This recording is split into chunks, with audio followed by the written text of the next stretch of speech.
Jeste li ikada namočili šibice u vodi? Nećete vjerovati koliko je ovo korisno.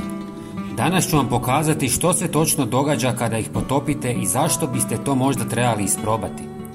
Trebat će vam samo pola litre tople vode i nekoliko običnih šibica. Prijatelji, napišite mi odakle ste. Volim upoznavati ljude iz cijeloga svijeta. Hvala vam. Stavite ih u posudu s vodom i miješajte par minuta. Vrlo brzo primijetit ćete kako vrhovi šibica počinju otpuštati boju, a voda se zamućuje. Ako želite ubrzati proces, nastavite miješati dok se vrhovi gotovo potpuno ne rastope.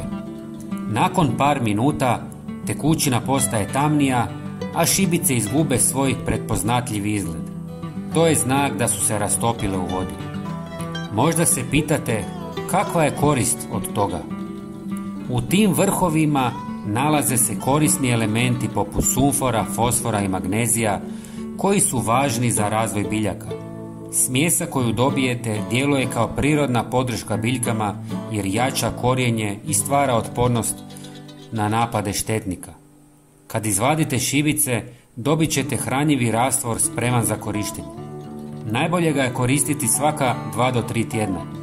Redovitom upotrebom osnažuje tlo i pomažete biljkama da bolje rastu. Ali ovo nije jedini trik.